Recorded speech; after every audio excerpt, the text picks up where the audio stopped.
आज से जो आप सुनने जा रहे हैं वो एक सच्ची कहानी है, आपकी, मेरी और हम सब की जिंदगी की कहानी। ये कहानी तब शुरू होती है जब कुछ भी नहीं था, और ये खत्म वहां पर होगी जब आसमान से लेकर जमीन तक कुछ भी नहीं रहेगा। आज हम एक सफर शुरू करेंगे, इस कायनात को जानने का सफर। इसे किसने बनाया, इसके अंदर क्या छिपा है, और एक छोटी सी जमीन जिसे हम अपनी दुनिया कहते हैं, इसमें अब तक क्या हो चुका है, इसमें क्या होगा, यह सब जानने का सफर है। हमारी यात्रा 14 अरब साल पहले शुरू होती है, लेकिन 14 अरब साल ही क्यों? क्या आपने कभी रात के आसमान में इन 7 तारों का समूह देखा है? इसे दुब ए अकबर कहा जाता है। यह तारामंडल लगभग हर रात दिखाई देता है, और अगर आपकी आंखें दुनिया की सबसे शक्तिशाली दूरबीन होती तो आप जरूर देख पाते। अगर आप इस बीच के तारे के ऊपर एक छोटा सा लाल धब्बा देख पाते, यह Z11 है। अब तक खोजे जाने वाली सबसे दूर की गैलेक्सी है, जिसमें खरबों तारे एक गहरे लाल रंग के धब्बे के रूप में हैं, और हमसे इतनी दूरी पर हैं कि इसकी रोशनी, जो कि सबसे तेज चीज है, उसे हमारी दुनिया में आते आते 14 अरब साल लगते हैं। कम से कम एक बात तो साफ है कि हमारे सफर में हम कम से कम इतनी दूर तक जा सकते हैं, लेकिन इन 14 अरब सालों में कायनात का 99.9985% हिस्सा इंसान के आने से पहले ही गुजर चुका है। इंसान तो इस कायनात में समय के बिल्कुल आखिर में ही उभरा है। यदि हम इस पैमाने पर न रहें तो हम कायनात के पैदाइश को कैसे देख पाएंगे? इसे देखने के लिए खुद को समय की जंजीरों से आजाद करें और मेरे साथ आएं।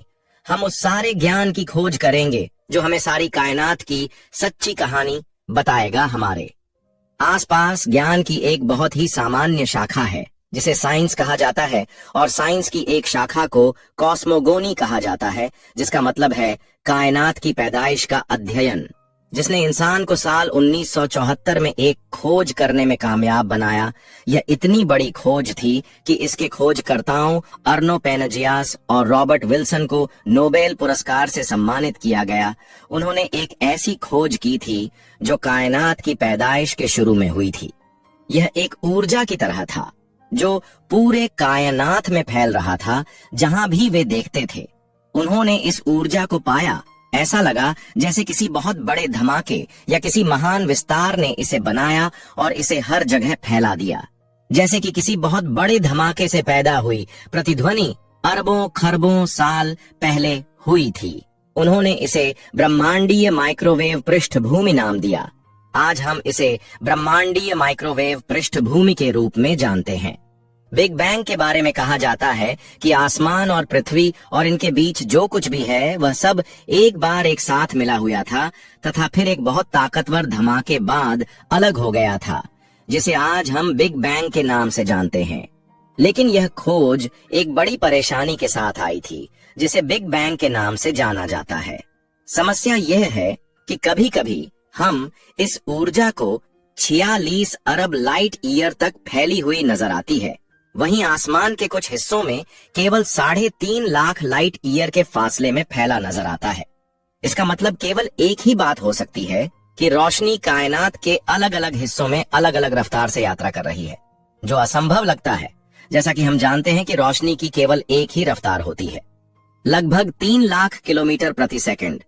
लेकिन अगर यह सच है कि रोशनी कायनात के अलग अलग हिस्सों में अलग अलग रफ्तार से यात्रा करती है, तो हमें यह भी मानना पड़ेगा कि उन हिस्सों में मौजूद समय भी अलग अलग तरीके से गुजर रहा होगा। अब इस जगह पर आकर लगता है कि साइंस भी हमें सिर्फ एक सीमित नॉलेज दे सकती है, लेकिन इसमें साइंस की गलती है भी नहीं, क्योंकि साइंस को दुनिया में बने अभी कुछ ही साल हुए हैं। पुराने जमाने के लोगों के ज्ञान का भी पता लगाना चाहिए, और हमें समय में बहुत पीछे जाना होगा, बहुत बहुत पीछे। यह 173 साल पहले हुआ था। साल 1849 में निनेवा में एक पुराने ऑस्टिन हेनरी ने कुछ मिट्टी की गोलियों की खोज की, जो कि हजारों साल पहले लिखने के लिए इस्तेमाल की जाती थी। ऑस्टिन हेनरी ने उन गोलियों का नाम एनुमा एलिश रखा था। इसमें 7 गोलियों पर लिखी एक कहानी थी, जिसमें लोग कायनात की पैदाइश के बारे में बात कर रहे हैं और वे कहते हैं कि जब आसमान नहीं था और न जब जमीन थी, तब न तो कोई पेड़ था, न ही कोई दलदल था, और सब जगह सिर्फ पानी था। कोई इंसान नहीं था और न ही कोई किस्मत लिखी हुई थी। उस समय खुदा का एक हुक्म आया था। अब यह बहुत बड़ी बात है। हम महसूस करेंगे कि किसी भी चीज के बनने से पहले वे पानी के होने के बारे में बात करते हैं। बहुत सारा पानी। इसके अलावा जब खुदा ने कुछ बनाना चाहा तो उसने कुछ कहा, लेकिन उसने क्या कहा, ये पटलियां इसके बारे में नहीं बोलती हैं। आइए एक अन्य सभ्यता की ओर चलें जो इनसे भी पहले रहती थी। 3000 साल पुराना मिस्र, जो अपने समय की एक महान शक्ति था, वे भी नन की बात करते हैं, जिन्होंने पानी के एक बहुत बड़े तूफानी महासागर से आसमान और जमीन का पैदा किया। लेकिन ये सब पुरानी बातें हैं। आज देखें तो दुनिया में सबसे बड़ी चीज है धर्म, जिस पे दुनिया के 85% यकीन रखते हैं। लेकिन कौन सा धर्म? यह एक बड़ा सवाल है कि आज दुनिया में 3000 अलग अलग धर्म हैं और उनमें से सभी सही होने का दावा करते हैं। आइए कुछ बड़े धर्मों और कुछ सबसे पुरानी किताबों पर एक नजर डालें। यहूदी धर्म वास्तव में सबसे पुराने धर्मों में से एक है, लेकिन ये कहते हैं कि दुनिया को खुदा ने बनाया है, लेकिन यह दुनिया छपटी है और पानी पर तैर रही है, और आसमान के ऊपर जन्नत है और जमीन के नीचे जहन्नुम है। और फिर ईसाई धर्म, जो आज दुनिया का सबसे बड़ा धर्म है, वे भी यही कहते हैं कि खुदा ने कायनात को बनाया, लेकिन उनके मुताबिक सभी तारे, सूरज और सब कुछ हमारी दुनिया के चारों ओर घूम रहे हैं और पूरी कायनात सिर्फ 6500 साल पहले बनी थी। और ये कि खुदा 7वें दिन थक गया था, यूनानी धर्म 2500 साल पुराना है। यूनानियों का भी मानना था कि इस कायनात की पैदाइश कुदरती है, लेकिन वे यह भी मानते थे कि एंड्रोमेडा नामक एक देवी आसमान में उड़ती थी और जहां भी वह उड़ती थी उसका दूध वहां फैलता गया। यह फैल गया और इसने एक मंदाकिनी तारों वाला रास्ता बनाया। आज भी ये इसी बात को मानते हैं, लिहाजा इसकी वजह से हमारी गैलेक्सी का नाम द मिल्की वे है, जो कि यूनानियों ने रखा था। फिर जैन, बौद्ध, ये सभी पुराने धर्म हैं, लेकिन वे इस बात पर जोर देते हैं कि कायनात की कोई शुरुआत नहीं और ना ही कोई आखिर है। यह हमेशा से है और हमेशा रहेगी। लेकिन कुछ देर रुकिए और बातों पर ध्यान कीजिए। यदि यहूदी धर्म सच है तो अमेरिका में सुबह और जापान में शाम एक ही समय क्यों होती है? एक छपट्टी दुनिया पर सभी देशों में एक ही समय पर सुबह और शाम होनी चाहिए, और साथ ही इस समय हमारी दुनिया के चारों ओर 4550 सैटेलाइट चक्कर लगा रहे हैं, जो साबित करते हैं कि यह छपटी नहीं है। अगर ईसाई धर्म सच है कि यह सब सिर्फ 6 या 7 हजार साल पहले हुआ था, तो GNZ 11 से प्रकाश हम तक नहीं पहुंचना चाहिए था। यह असंभव होता। इससे भी ज्यादा बड़ी बात यह है कि जिस खुदा ने यह सब 6 या 7 दिनों में बनाया, वह क्यों थक गया? उसे तो सबसे शक्तिशाली माना जाता है, और ईसाई धर्म के पवित्र धर्म ग्रंथ बाइबल के 50 अलग अलग वेरिएंट हैं। तो हमें कौन सा वेरिएंट सही मानना चाहिए? कौन सा वेरिएंट सच्चा है? और यदि यूनानी सही थे तो इन अन्य आकाश गंगाओं पर दूध किसने गिराया, जो हकीकत में खरबों खरबों तारों का संग्रह है? और यदि जैन धर्म और बौद्ध धर्म सही हैं, तो कायनात हमेशा से थी और हमेशा रहेगी। तो फिर आकाश गंगाएं एक दूसरे से दूर क्यों जा रही हैं, और इतनी अधिक तेजी से कि केवल हमारी आकाश गंगा ही अंतरिक्ष में 2.1 मिलियन किलोमीटर प्रति घंटा की रफ्तार से सफर कर रही है। और कायनात में सफर करने वाली किसी भी चीज की एक शुरुआत होती है और एक अंत होता है। इस जगह पर आकर लगता है कि इन धर्मों की भी अपनी सीमाएं हैं, लेकिन मुझे अभी भी आपको एक जरूरी धर्म के बारे में बताना है। यह एकमात्र धर्म है जिसने अपने सच होने का दावा किया है कि इसमें कुछ भी झूठ नहीं है। लगभग 1440 साल पहले अरब में एक धर्म उभरा जिसे इस्लाम कहा जाता है। केवल कुछ ही सालों के भीतर यह धर्म पूरे अरब में फैल गया और फिर देखते देखते पूरी दुनिया में फैल गया, और आज इस्लाम दुनिया का दूसरा सबसे बड़ा धर्म है। इस्लाम की अपनी किताब कुरान में भी कायनात के पैदाइश के बारे में बताया गया। जैसे सूरह हूद की बो अल्लाह ही है, जिसने जिसने आसमानों और जमीन को 6 दिन में बनाया और उसका अर्श पानी पर था। इसके अलावा एक दावा कुरान के शुरू में ही ऐसा दावा किया गया है। सूरह बकरा, यह एक ऐसी किताब है जिसमें कोई झूठ नहीं है। यह एक बड़ा दावा है और हमारे जैसे लोग जो हकीकत की खोज करना चाहते हैं, हम इस दावे को सही या गलत साबित करने के लिए इसको और पढ़ेंगे। इसकी अच्छी बात यह है कि यह सिर्फ एक ऐसी किताब है जिसका पूरी दुनिया में कोई दूसरा वेरिएंट नहीं है। एक किताब, एक वेरिएंट और एक दावा।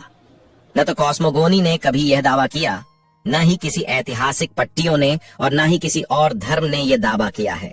लिहाजा हम तक इस किताब को लाने वाले नबी ए करीम मोहम्मद सल्लल्लाहु अलैहि वसल्लम के नजरिए से कायनात की पैदाइश को समझते हैं, जो कि आप सल्लल्लाहु अलैहि वसल्लम की हदीस की किताबों में से एक इब्ने माजा में लिखा है कि अब्बू रजीम बिन अमीर अकीली रजी अल्लाह ताला उन्होंने एक बार मोहम्मद सल्लल्लाहु अलैहि वसल्लम से पूछा कि कायनात की पैदाइश से पहले हमारा रब कहाँ था। इस पर आप सल्लल्लाहु अलैहि वसल्लम ने जवाब दिया कि वो लामका में था, जिसके ऊपर या नीचे कुछ भी ना था, और फिर उसने अपना अर्श पानी पर बनाया। इसके बाद सूरह अंबिया में है कि क्या काफिर नहीं देखते कि जमीन आसमान पहले आपस में मिले हुए थे, फिर हमने इसे अलग किया और हर जिंदा चीज को हमने पानी से पैदा किया। ये बहुत रोचक खुलासे हैं, लेकिन हमें इसकी और ज्यादा जरूरत है, इसलिए हम इस किताब को और ज्यादा पढ़ेंगे। कुरान में कम से कम 5 बार इस बात का जिक्र किया गया है कि हमने जमीन और आसमान को 6 दिनों में बनाया। वे दिन कौन से थे? क्या वे हमारे 24 घंटे वाले दिन थे? सूरह हज और सूरह मारिज में बताया गया। जैसे सूरह हज के तुम्हारे रब के नजदीक एक दिन तुम्हारे 1000 दिन के बराबर है, इसके बाद सूरह मारिज की फरिश्ते और रूह एक ऐसे दिन में उसकी तरफ चढ़ते हैं कि जिसकी चढ़ाई 50,000 साल है। अब कहीं एक दिन 1000 साल के बराबर है और कहीं एक दिन 50,000 साल के बराबर है। ये एक बहुत ही एडवांस लेवल की किताब है जो समय के बारे में बहुत बारीकी से बता रही है। इसके बाद सूरह अनाम बिल्कुल पहली आयत है कि तमाम तारीफें उस अल्लाह के लिए है जिसने आसमानों और जमीन को बनाया और अंधेरों और नूर को बनाया। अब यहाँ पर एक से ज्यादा आसमान होने की बात कही गई है, लेकिन सवाल यह है आसमान हकीकत में क्या है। लेकिन इससे पहले कि मैं आपको आगे बताऊं, मैंने 20 लोगों से पूछा कि आपकी राय में आसमान क्या है। किसी ने उत्तर दिया कि ऊपर जो नीली चीज हम देख रहे हैं वह आसमान है, और किसी ने उत्तर दिया कि कहीं बहुत ऊपर एक सफेद ढाल है, वो आसमान है। किसी ने उत्तर दिया कि बादल आसमान है। ईमानदारी से कहूं तो बहुत सारे दिलचस्प जवाब थे। आइए साइंस पर एक नजर डालें कि साइंस के अनुसार आसमान क्या है। नीली चीज हकीकत में सिर्फ वायुमंडल है, और यह नीला है क्योंकि जब सूरज की रोशनी हमारे वायुमंडल में प्रवेश करती है तो सूरज की रोशनी से 7 रंगों में से नीला रंग हमारे वायुमंडल में मौजूद गैसों के कारण अन्य सभी रंगों से अलग हो जाता है, क्योंकि नीले रंग की तरंग अन्य सभी रंगों में सबसे छोटी होती है। इसलिए हमें नीला रंग नजर आता है, आसमान नहीं, और शाम को नीला गायब हो जाता है और लाल रंग हावी हो जाता है, क्योंकि तब सूरज जमीन के करीब होता है। हमारे और सूरज के बीच का वायुमंडल सामान्य वायुमंडल से लगभग 38% ज्यादा घना होता है। लेकिन यह वायुमंडल कितनी ऊंचाई पर है? साइंस इसका जवाब देता है कि 6.5 मील ऊपर आपको वायुमंडलीय परत मिलेगी, जिसे क्षोभमंडल कहा जाता है, और हमारी जमीन की लगभग सारी जलवायु की चीजें इसी परत में मौजूद हैं, जैसे बादल, बारिश, तूफान, यहाँ तक कि सबसे दूर दिखने वाले बादल भी हकीकत में इसी परत के अंदर हैं। लेकिन इसके ऊपर क्या है? उससे ऊपर एक 31 मील मोटी परत है जिसे समताप मंडल कहा जाता है। निश्चित रूप से आपने ओजोन परत के बारे में सुना होगा, जो हमारी पृथ्वी को सूरज की हानिकारक किरणों से बचाता है। लेकिन उससे ऊपर क्या है? उसके ऊपर 53 मील मोटी परत है जिसे मीसोस्फीयर कहा जाता है। वहां इंसानों के लिए जीवन संभव नहीं है, क्योंकि तापमान 9-10 डिग्री सेंटीग्रेड हो सकता है, और जब उल्का पिंड इस परत में प्रवेश करते हैं तो वे जलने लगते हैं, क्योंकि यहाँ कोई हवा या ऑक्सीजन नहीं होती है। उल्कापिंड, रहस्यमयी पत्थर, जिनके बारे में मैं आपको आने वाले एपिसोड में बताऊंगा। लेकिन उससे ऊपर क्या है? इसके ऊपर एक और 300 मील मोटी परत है जिसे थर्मोस्फियर कहा जाता है। यह वह जगह है जहां हमारे सैटेलाइट हमारी दुनिया के चारों ओर चक्कर लगा रहे हैं, और यह वह स्थान है जहां सबसे खूबसूरत गहरे हरे रंग की रोशनियां पैदा होती हैं, जिन्हें ऑनरोरा लाइट्स कहा जाता है। ऑनरोरा लाइट्स हमारे पृथ्वी के सबसे खूबसूरत नाइट शो में से एक है। लेकिन उनके ऊपर क्या है? उसके ऊपर हमारे पृथ्वी की एक काल्पनिक सीमा है जिसे कारमेन रेखा कहा जाता है। फिर इसके बाद कायनात का फैलाव शुरू होता है। गहरे अंतरिक्ष में जहां ये अरबों और खरबों मील तक फैल जाता है, अंतरिक्ष में इतना दूर कि NGZ-11 से रोशनी ही हम तक पहुंचने में 14 अरब साल लग गए। लेकिन इस सब के दौरान आसमान कहाँ था और उससे ऊपर क्या है? साइंस इसमें हमारी कोई मदद नहीं कर सकता, क्योंकि ये जगह साइंस के ज्ञान के दायरे से बाहर है। आसमान में क्या राज छिपे हैं? हम आसमान कहाँ देखेंगे? आसमान कैसा दिखता होगा और आसमान के ऊपर क्या है? अब इससे आगे जानने के लिए हमारे पास एक ही जरिया बचता है, और वो है कुरान और हदीस। कुरान में कम से कम 22 बार बताया गया है कि हमने आसमान से पानी बरसाया, लेकिन बादल तो सिर्फ 2 किलोमीटर की ऊंचाई पर होते हैं, तो हमें इसे और अच्छे से समझने की जरूरत है। कुरान में आसमान के बारे में भी कई बार जिक्र मिलता है। इसमें आसमान को मजबूत छत कहा गया है जो गिरता नहीं है। ऐसा लगता है कि आसमान हमें किसी चीज से बचा रहा है और खुद भी किसी चीज से सुरक्षित है। क्या इसका मतलब ये हो सकता है कि आसमान ओजोन परत या कोई और सुरक्षा परत है?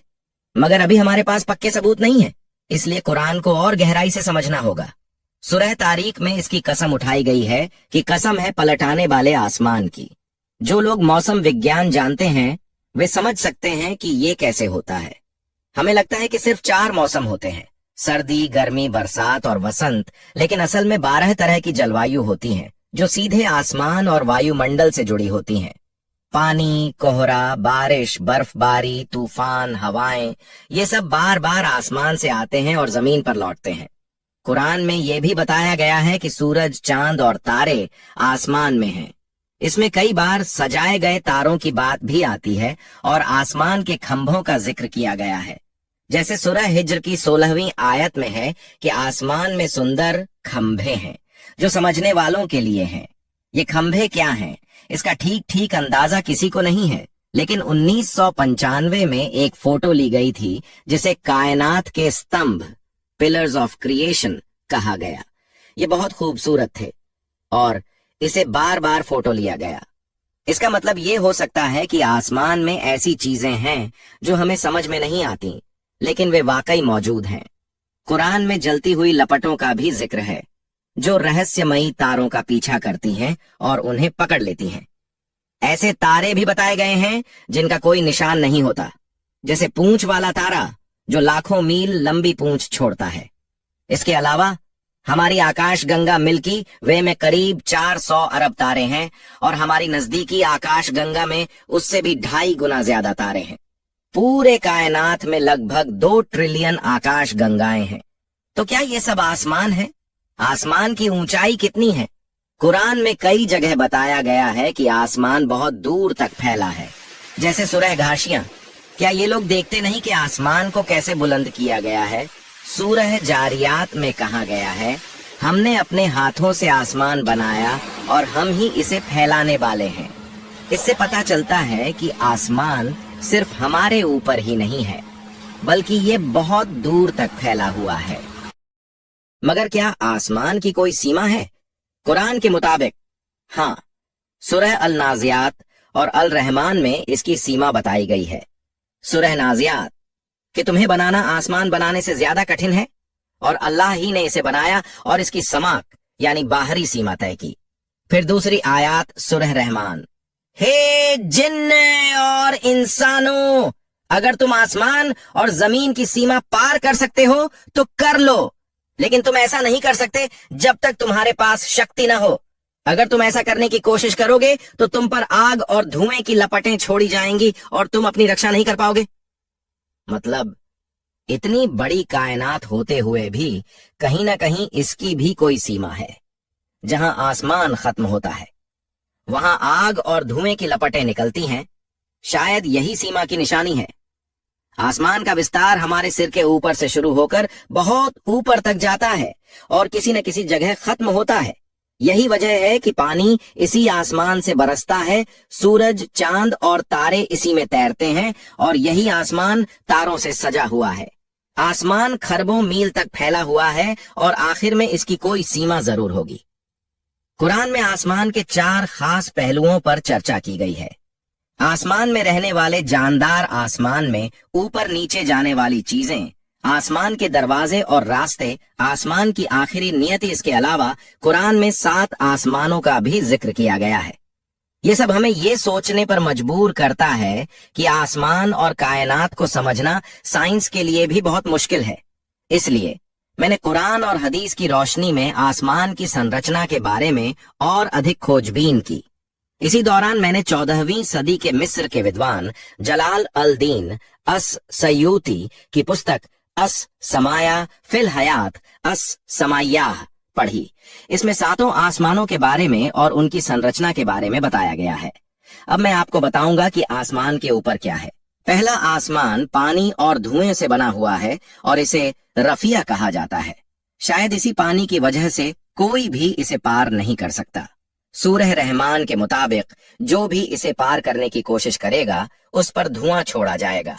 मेराज की हदीस हमें बताती है कि यही वह पहला आसमान है जहां आदम अलैहिस्सलाम और हव्वा अलैहिस्सलाम रहते हैं।